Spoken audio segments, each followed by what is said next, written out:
Hi. Good evening. Good afternoon. Good morning, wherever you are.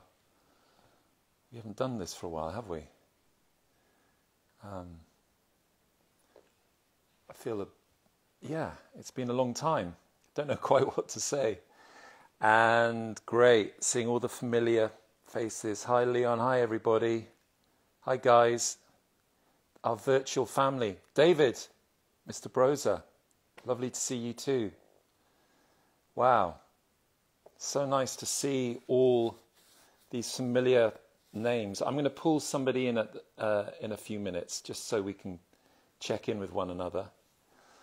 How are you all doing? Obviously a rhetorical question. Cheers from Chile. Hello from Denmark. Here we go. Wow. It's been a while, hasn't it? I think it's been about 7 months. Hope everything is okay. Everything is okay. I'm in my studio. You see the lovely lights of the Neve desk I have there. Got a few bits, and look, I got a few pedals. What's that one? That one's made by my friend Steve Crow, Audio Kitchen. It's called Fake Plastic Trees. Hello from Belgium. Hi Fred. Hello from Scheveningen. I'm sorry. Terrible. My pronunciation. Hello from Turkey. Hi guys. So nice to be with you. Wow. I have to get used to talking to myself or to you, but it's been a while, hasn't it? I hope you're doing okay. We are in the midst of another wave, as we all know, of the Omicron. Hello, Kat. How are you, darling? Nice to. Hope you're doing well. I hope you're doing some of that cold water swimming still.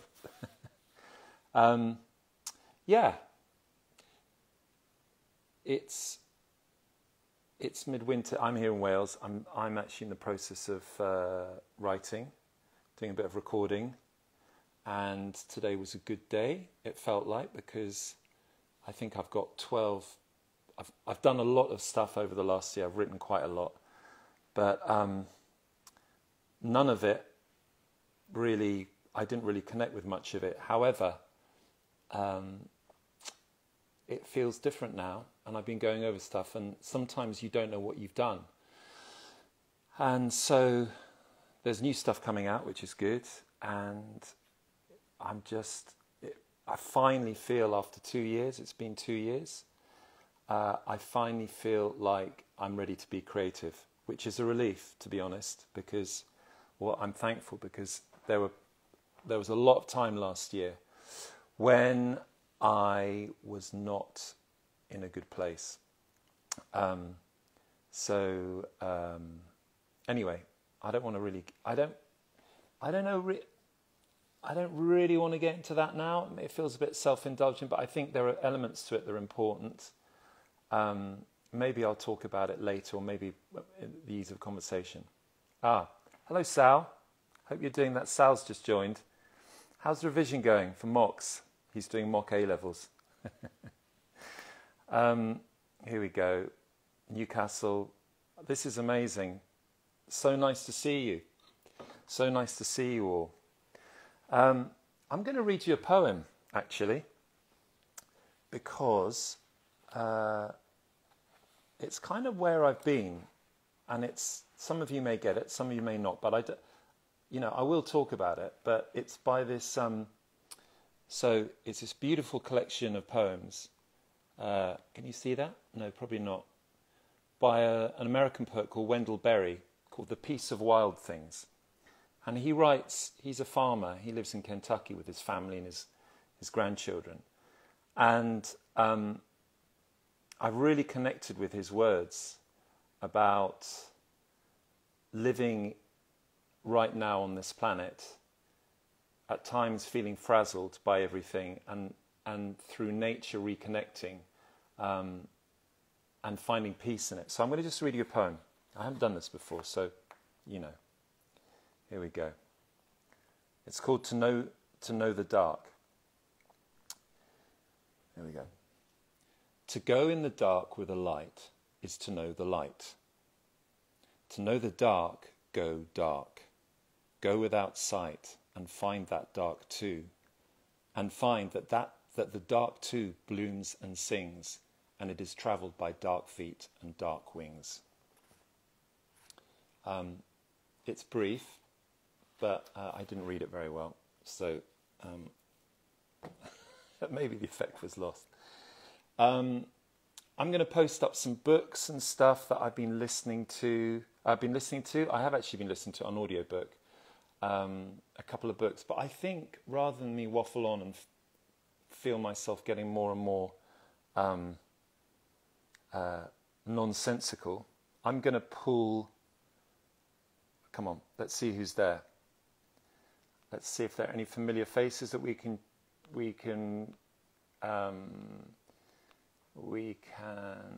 Leon, if you're there, it'd be great to. It feels like you guys have been busy producing a kind of generation. If you're there, I'd love to chat with you.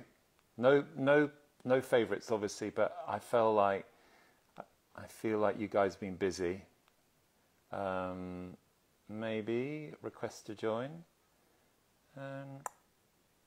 Okay, here we go. Yeah, all right, great. This is you. How you doing? Leon! Hey! How you doing? Is this a good time to talk? I mean, I was actually about to get in the shower, but I'm going to change the shower plan. Let's not get in the shower now. I'm going to talk. Why don't you have a shower and we'll speak in about 15 minutes? If you got your routine, I don't want to be upsetting your routine here. No, I can talk. I'll talk to you. Yeah. I'll be quick. Don't want to keep you from your shower. How you doing, man?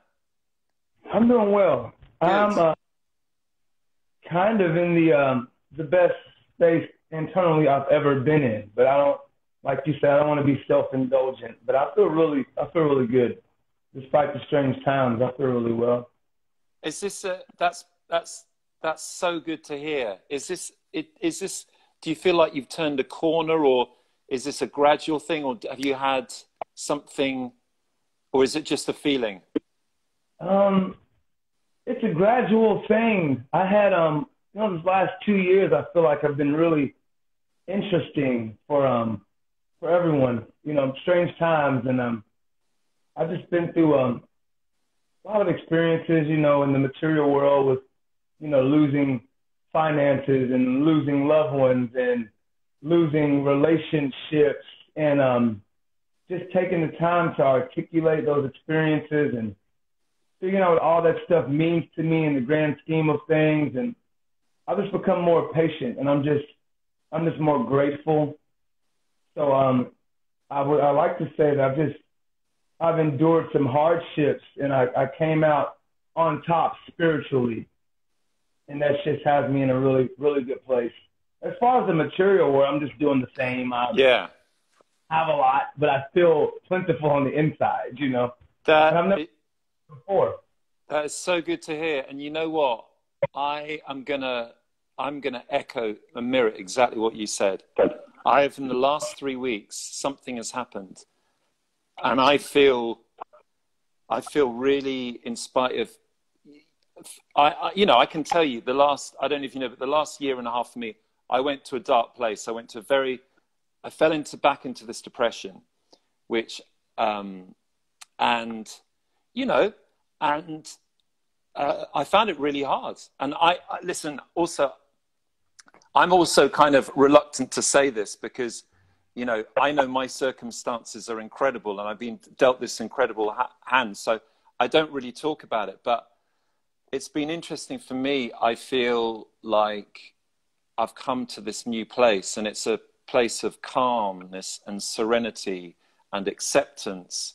And, I don't feel like I'm in a race. I don't feel like I have to... there were lots of things that came out, and of course a lot of it comes from childhood, doesn't it? I mean, a lot of stuff that we have, that we bring and we try and sort out in our adult life, comes from childhood.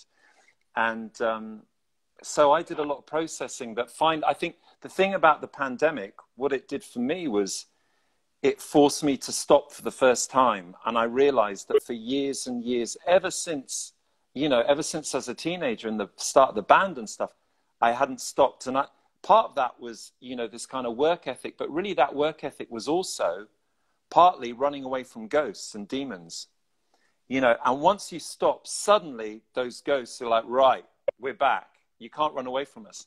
And so for me, I went into a dark place, but I sat in it.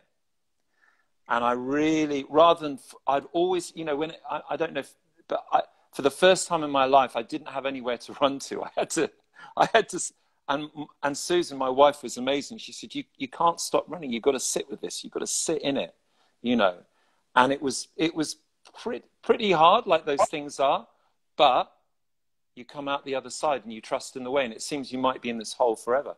And for me, I've got to say, it's so lovely to hear that, because I feel exactly the same. I feel like the last 3 weeks, I've suddenly got this lightness, this energy. I felt so weighed down. I felt so heavy. I don't know if you've had that, but you feel like, I'm always in awe of when I see your Instagram posts and you're doing your workouts and stuff. I'm like, fuck, this guy can, I couldn't do that because I felt so heavy. It felt like I was carrying this weight around, but I've been doing, So, I didn't want to say about that at the beginning, but it's funny how I was drawn because I wanted to check in with you, but maybe I knew that you've come, subconsciously or, through the ether, getting your vibes. I appreciate it. And,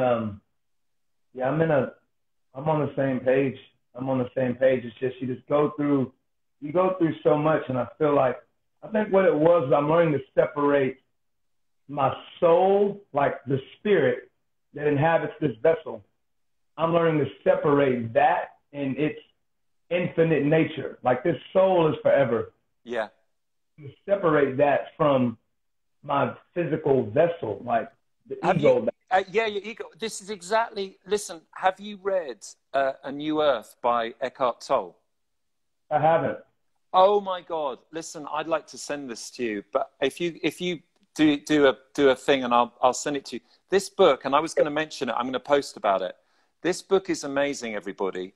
And it's exactly what you're talking about. It's like overviewing your mind and your soul, and your mind and the ego and all the things that and the narratives that we have of this is good, this is bad, I don't like that person, they don't like me, I feel aggrieved.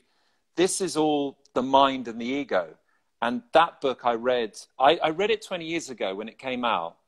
And it's I really liked it, but it's one of those books. And I knew that when I was in the hole, I was drawn to it again. And I started reading. I was like, oh my God, this is exactly what I need to read, because it's exactly what you're talking about. It's that separation. And of how to do it, of how to realize that mind, that body that we have is separate from this soul that we have. The soul we have is everlasting, but this mind and body, this vessel that we have, is something. And that, to a lot, I understood that. I was fascinated by that 20 years ago, but I didn't feel it. And now I really feel it, which is, maybe it's an age thing, maybe there's something in the consciousness, but it's so interesting you say this, because that's this Eckhart Tolle has written this amazing book. It's called A New Earth, and it's and it gives you exercises. The amazing thing is he gives you exercises to understand that and to get back into that place. So it's really cool. Wow, how funny, amazing.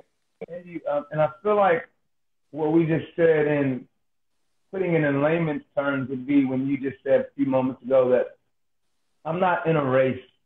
Like, we got to realize that, like, this thing that's happening inside of us, that light, that soul, is a perpetual thing. And we get confused and, like, think that we're racing time, or we're racing our peers, or no, we're not here to race or to meet some material idea of what someone else's success is. It's just about growth, experiencing. Experiencing is the big part. Yeah. And whether it's, like, good and bad, I think all of those things are up to who's experiencing them. Something is just bad when you decide it's bad. things are just lessons. We got to take something from it. If you don't take anything from it, then I guess it could be destructive. But there could be something that we view as a hardship, and we look at it, you know, from years or months away from it, and we take that lesson. It's like, wow, I needed that. I needed to feel that. I needed to experience that. And yeah, I think that falls into that. It's not a race. He says in this book that I really love, he says that everything that you need to evolve is right in front of you right now.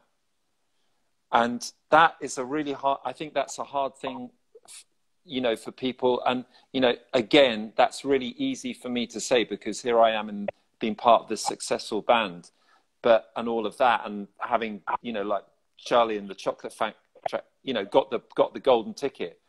But I wasn't always in this situation. And I realized looking back at my childhood and the trauma of that was that stuff, and the way you handle it was the way that I needed. That's how I evolved. That's how I became the person that I am. That's why music became everything, right? You know, all these things. So it's so, yeah, it's so great to connect with you about this, because it's, do you know what? This may sound crazy to you, but the thing, I kept on getting these things that were just sort of like these things that I had to deal with. And the last one I dealt with was this phrase. I mean, my school report, they always used to say, and it's a very British thing as well, very, very British thing. You know, they always used to say, could do better. You know, your school report could do better. And you know what? You say that to a child, and I realized what a fucking shitty thing to say to a child, because a child is probably doing the best that they can at that time. And even if they're not, allow them to be a child. But my thing was like, so from a very early age, that became a sort of mantra. So I came to this point in the last 2 months when I realized, and I know this is going to sound crazy, maybe sound crazy, but I wasn't satisfied with anything that I'd done, because there was this little thing inside me that was always, could do better. You could do better than that. And it's absolutely ridiculous. So I realized that what's been interesting about this time is to really go into those things and go, that was something that teachers said to you as a child, and it was like a sort of a form of brainwashing, and then it lives with you in your body and now I'm like, I'm done with this shit. I'm really, but you know, it's crazy, right? I mean, those things we have to be so careful what we tell kids, right? I'm sure that could do better. And they think that, I mean, they knew not what they were saying. Let's be honest. Most of them were just wanting to get you to work harder and to achieve more. But again, why? Why do we need to, you know? More in regards to whose standards. Yeah. What does achieving more actually mean? Not saying don't do anything, but if someone's doing their best and you recognize they're doing their best, instead of saying you could do better, they should be saying, is there a way I can help you? How can I help you more? You know, exactly.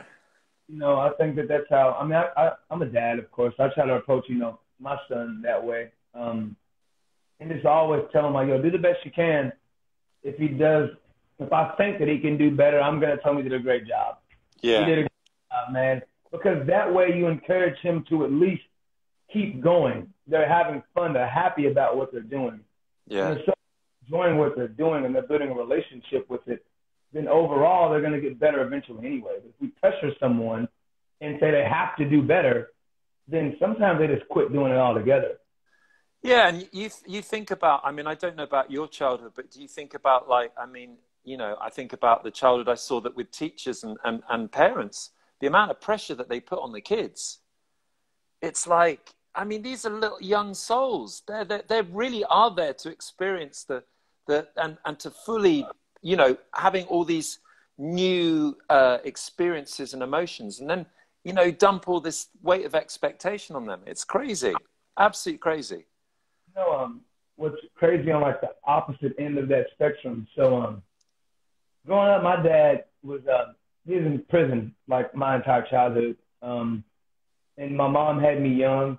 So I didn't really have like active parents. So I kind of had like the opposite of like that parental pressure. Like I had like this weird childish freedom. Yeah. So I was like able to like formulate my own ignorant perspective at a very like youthful age. But I feel like a lot of people look at that as like, oh, you didn't have parents, you know, like it's so shitty. And it's kind of like, no, it goes back to that thing, like things are bad when you decide that they're bad. Yeah. I enjoyed, you know, my experience, and I enjoyed, you know, the way that I grew up and the time that I spent being, you know, guided by the street lights and the stuff that I learned on my own because I couldn't have a talk with Dad after school about what this was. Yeah. So I had to feel it and like experience it, you know, like on my own. So I never really felt the pressure of parents. I felt a pressure from like, you know, like my community to be a certain way, to look and act and do things in a certain light. But as far as like the household, like I really just answered to like the street lights when I was growing up, and made a lot of beautiful mistakes that I learned from, and I carry those lessons to this day. So yeah, I guess I got blessed in that regard. I love my parents so much, but I'm really happy that they weren't around as much when I was. Well, you know, I mean, it's interesting. I mean, I didn't get pressure from my parents because it was my, you know, different circumstances. But a generation of kids in Britain, we laugh, you know, it was benign neglect. Our parents sort of, you know, let us get on with it. And obviously it didn't have the, you know, that kind of this. Was there somebody, did you have a grandparent or somebody that, because you're a wise soul, Leon. Did you have somebody, was there somebody in your life who, I mean, it could be your parents, but was there somebody who helped guide you? Was there a grandparent or a teacher or anybody that you? My grandmother, you know, was working 2 and 3 jobs forever. My grandmother, I think she's 74 right now, and she's still a nurse, and she's still working long at this age. But you know, when I was younger, I mean, she just worked so hard and never complained. Every now and then, you know, she might shed a tear at the kitchen table, but she'd wipe her face, move along with it, get up, do her best the next day, try to make all of us smile as much as possible, regardless of what she was going through. And she led me by example.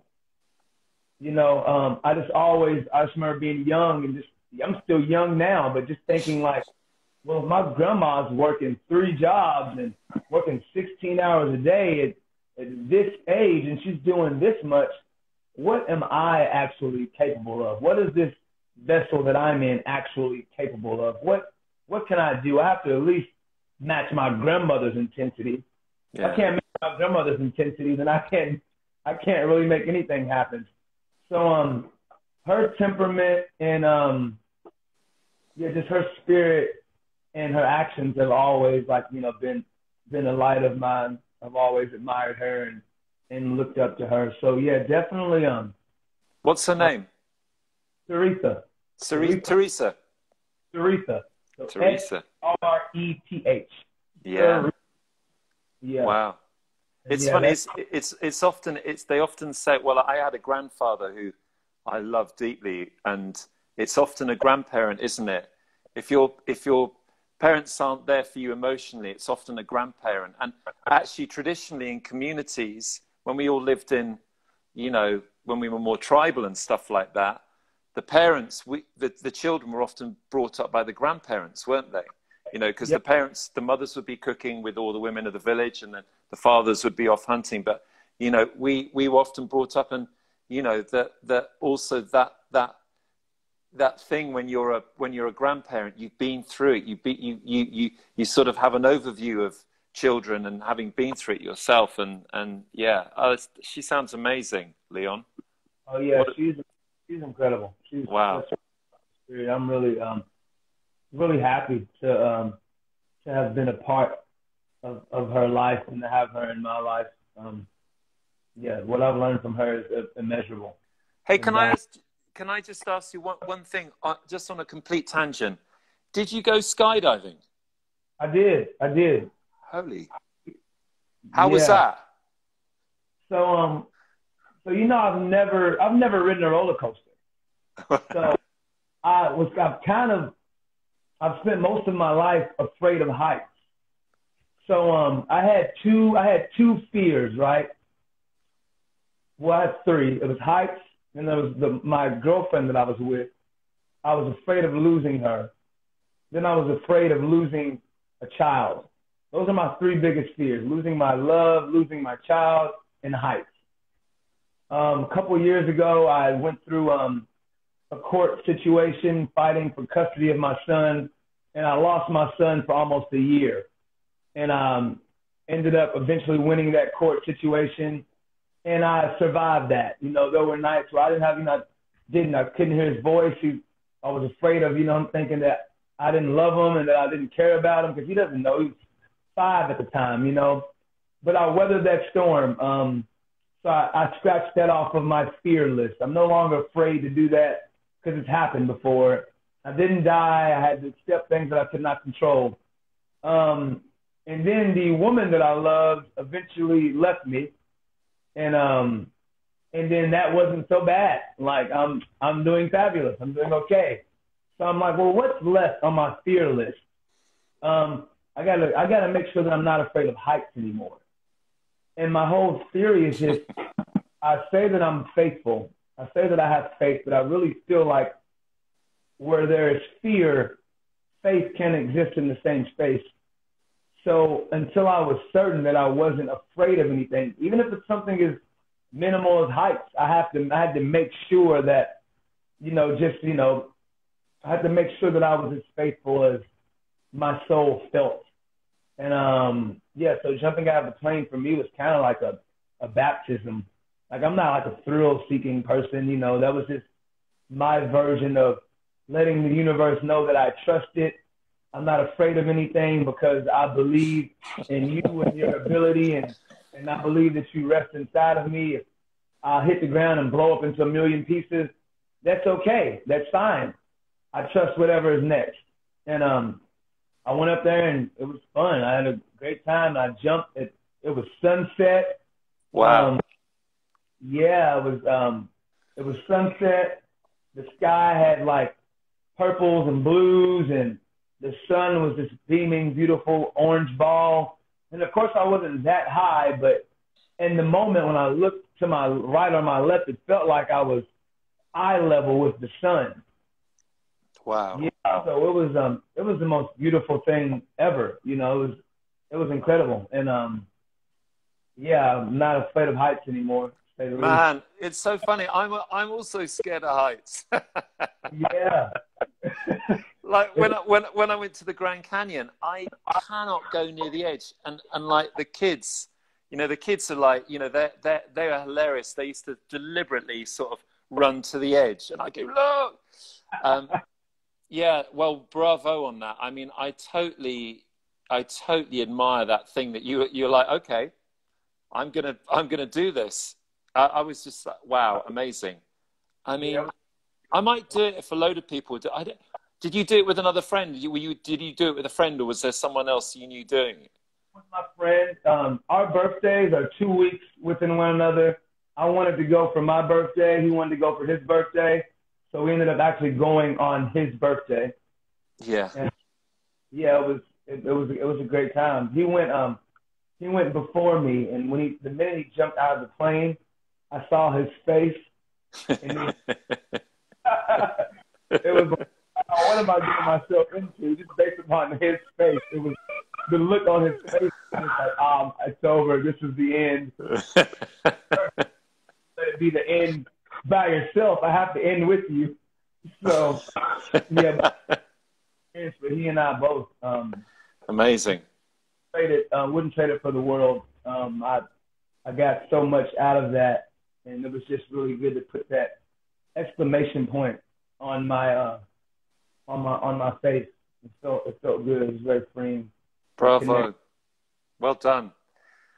So good to reconnect with you, Leon. You're looking, I don't want to keep you from your shower anymore. I just, you know, really always a pleasure, brother. Always really such a pleasure. Likewise, I'm so happy to see you and hear that you're in good spirits and you're creating and you're nurturing that relationship with your craft and just doing your thing and just growing and just, it's okay. We're okay. Likewise. Right back at you. All right. Love you, brother. Talk soon. Love you, Leon. Go have that shower. Speak soon. Here we go.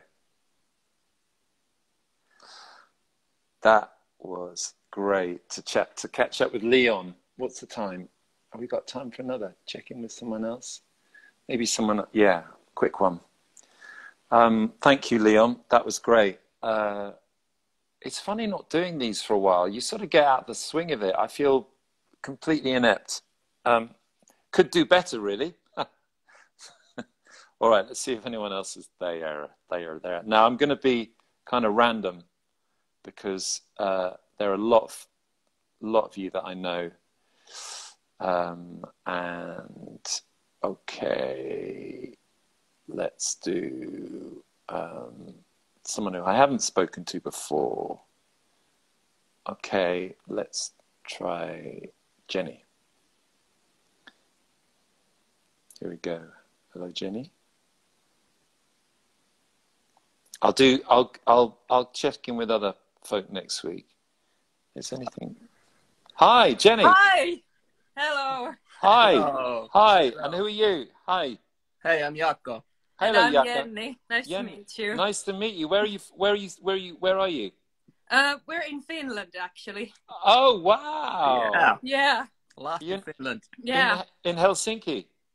I think about 100 kilometers north from Helsinki. Wow. Wow. Yeah. How many hours of daylight have you got at the moment? Not quite many, actually. I think. Yeah, many. Yeah, I think but- like What is that? Three or four? something like that. Something like that. We already went through the darkest day, so it's increasing all the time. Yeah. Which is Yeah. nice. It's amazing. And is it cold out? Are you cold up? What's the temperature like? At the moment, -9. It looks like. So. And how's that? Is that okay? Yeah, that's okay. That's doable. That's like a nice weather to go out and Yeah. have a good time. You know about 3 Christmases ago, me and my family we went up into Lapland for Christmas. Oh, okay. And so when we arrived, it was like -10, and it felt cold. And then 2 days later, it went to -29, 30. Oh. And we went with the husky dogs. You know, it was amazing. And they put, I was with Una with 8 dogs. So we took it in turns driving the husky, and Susan was with Sal. And then the guys who ran it were on another one. And it was amazing, but so cold. And then after 2 days later, it got back to -10. It felt warm, right? Exactly. It's so weird. And I was like, because we wore those big all-in-one suits.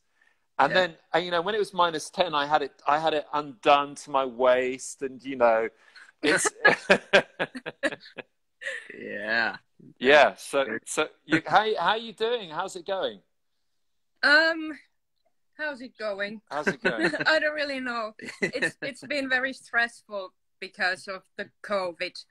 The Omicron. Yes. We're Yeah, not really sure if we got any job like next week. We are on a Christmas holiday, and we both are like music teachers and musicians, so we don't know what's coming up next because the new variant, really. Yeah, but just have to take it as it comes. Do you teach at schools? Are you music teachers at school? We are actually like freelance teachers, like in what are they called? Yeah, we teach like sort of like free time hobby for the kids. We teach bands and instruments and stuff like that. Yeah. Yeah. Wow. Okay. Well, that's great. What do you teach? Which instruments? I teach bass guitar and nice. Yeah. Like Colin is my favorite bass He's guitarist of all time. I love him very He's much. a good bass guitarist. Yes. Isn't he? He's a really good, great. Yes. He's a really great bass guitar player. And you as a bass guitarist will know that how good he is. He's got really great feel, Colin. He plays beautiful notes, and he's got great feel. Yeah, exactly. I saw you in Oslo. I think it was 2017. Yeah. I went there all by myself and watched. I think you had like 2 shows in a row, and it was like I saw you first time, and Colin's bass guitar stuff that he does is just I know I love Radiohead like very much, but Colin is like my biggest idol. Yeah, well, Colin should do a solo project. He should do a bass thing. Yeah, it'd be really great. Yeah, he's so great. He's when we were kids, when we were playing, Colin, when we went to university, Colin played in a couple of funk bands. He was at Cambridge, and one of them was called The King of Thailand, and the other one was called Mama Locked Me in a Cupboard, But I Still Feel Funky. Okay. And they did sort of James Brown covers, and they were really great. And in fact, when we made our first record with Sean Slade and Paul Caldery, the producers, they were like, he said, if there's only one person here could be a session musician who we take, and that's Colin. We take him to other sessions. Yeah. The rest of you're no good. Way to go. Yeah. Way to go, Colin. Yeah. Like my favorite bass line ever is How to Disappear Completely. Oh, it's good, isn't it? That's very, very good. Yeah. Yeah, it's really beautiful. Really beautiful. And which instrument do you sorry, I forgot your name momentarily. Jako. My name was Jako, yeah. Jako, Jako. Yeah, I play guitar. You play guitar, great. Main thing. Yeah. And you teach guitar?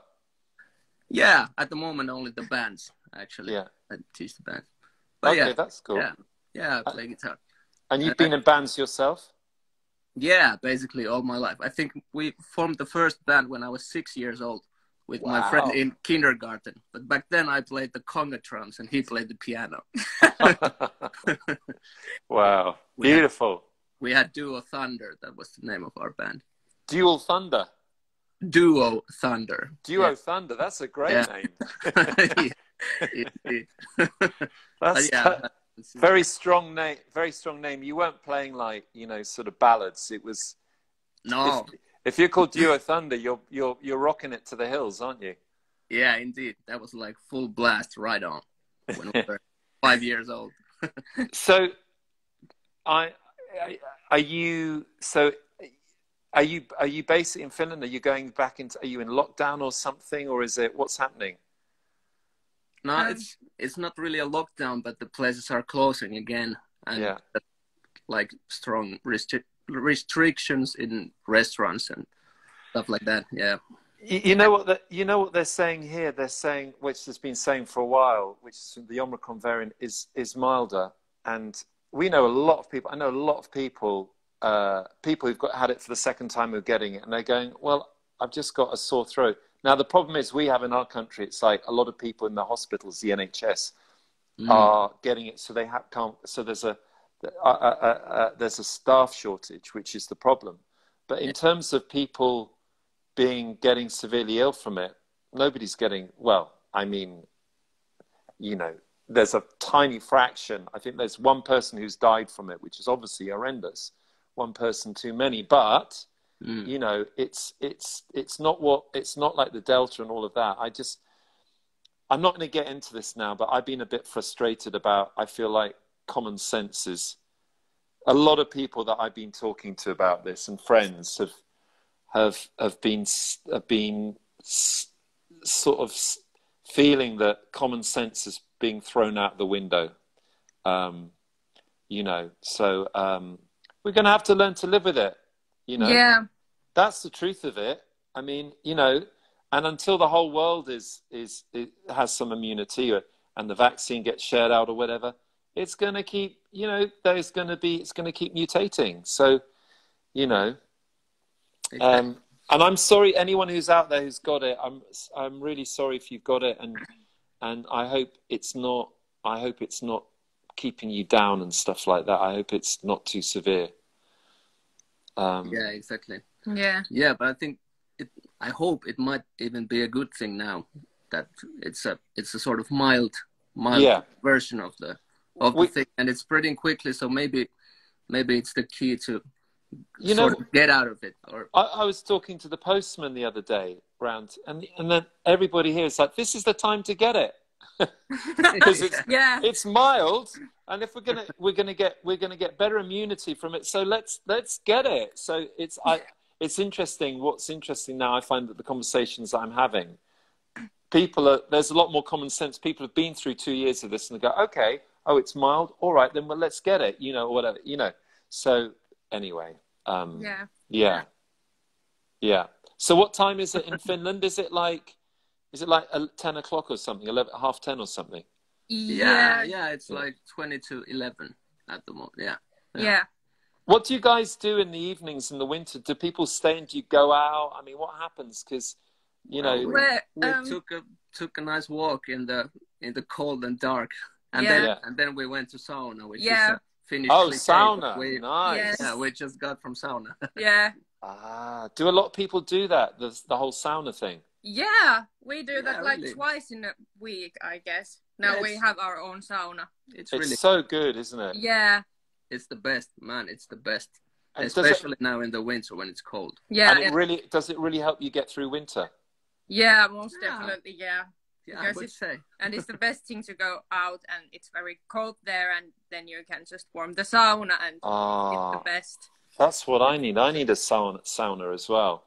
Yeah, definitely. I really need a sauna. sauna. Saunas in Finland. Yeah, we don't have a lot of saunas in Wales. Yeah, I can believe. Yeah, I can imagine. And you have to try once you get the chance to go to sauna, and then take a dip in the snow or in the frozen lake. That's also the cliche, but it's really good. It's funny in Scandinavia. I loved it in Scandinavia. I thought it was amazing. And you know what's funny? I'm going to say the obvious. You probably laugh at the Brits, but in Scandinavia, obviously everybody is naked in a sauna, right? That's just normal, right? And it's completely normal. In our country, it's not normal. So yeah. So for us Brits, when we first go to Scandinavian sauna, it's like, oh, is that how it is? Okay, because you feel, you go, oh no, I don't need my swimming shorts or whatever. So yeah, I really like the Scandinavian way. I got to tell you, in the Finn, that's the way to be in a sauna, definitely. Yeah, and it's very normal here. Like, yeah, exactly. It's weird to wear a towel in sauna. Yeah, exactly. Brilliant. Well, I'm gonna sign off now, but really lovely to connect with you, and thank you for, being a part of this. And I still think it's amazing, isn't it? There you are.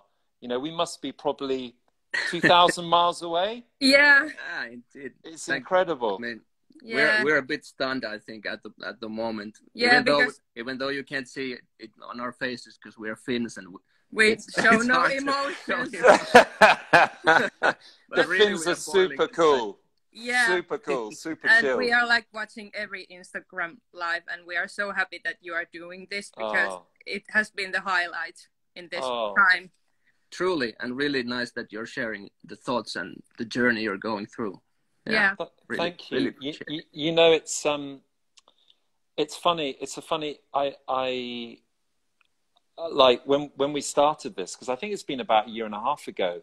It felt like or longer than that. It felt like a really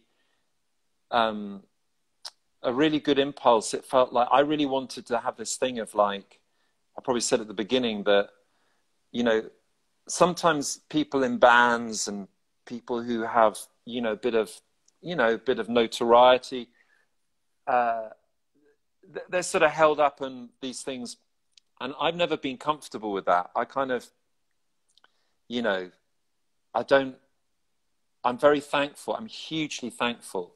But for me, I love talking to people and I love connecting with people. And I think the amazing thing about this is that the silver lining of this pandemic, for me, it's been talking to people like yourself in this little virtual community. And I had to stop doing it for a while because I wasn't in a place where I could do it. I had to go really inwards. And I know we all have to do that sometimes. And I didn't want to do that thing whereby I had to go inwards, but I wasn't being authentic, that I was like, hey, how are you doing? Yeah, you know. Yeah. Yeah, you know exactly. I mean? That's one of the best parts in this, that you're doing it like on your own terms, and that's why it feels honest. Yeah. Right, and I couldn't do Instagram either. I couldn't go out. I had to go in, and I had to sit in this place. And I also, the other thing that while I was in that place, I also struggled with the whole Instagram, Meta, Facebook, you know, Zuckerberg, and you know, I was just like, well, do I really want to? Because I'm endorsing this thing. That the best part about this is this community that we have. The worst part of it is that we have to do this on Instagram, and maybe we find another way of doing this that's off Instagram, because Steve Zuckerberg and what this Meta thing is doing is really worrying, and it's anyway. So that was a bit of a moment, but yeah, you know, I don't want to get into too negative, but you know, it's so nice to be able to do this. It's so lovely, and to think of you both far up there in the cold and probably snow, you know, it's amazing. Yeah, exactly. Yeah, thank you. All right, well, thank you. I send you my love, and I hope you. Good luck next week, and I hope, you know, your livelihoods aren't hit hard by this, that you get back to some normality and get teaching and inspiring people to play. Well, bravo. Yeah, thank you so much. Thank you. All right. All the best. All the best. Big love. All right, guys. See you. Cheers, Ed. Bye-bye. Bye. Okay. Now, I think you have to switch your screen off, don't you? Okay. I don't know. Sorry, I don't know either. Bad at this. What should I do? Is it just a? And it's just a. Oh. There you go. Thank you, guys. All right. That was fun. That was lovely. Lovely to feel you all out there. I've read some of your comments. The old one was quite. Some of them are quite. I don't normally read the comments because I'm listening, but there was an odd one popped out. So there's obviously quite a lively chat going on there. All right, guys. Well, listen, lots of love. I don't know whether this will be a weekly thing. I haven't worked it out. I just felt like it was a good time to check in. Maybe it should be every 2 weeks, but or a week. I'll just figure it out. Let's just sit with this and see how it feels. All right. Sending you love and strength and warmth and thanks, and keep holding the light. All right. Bye.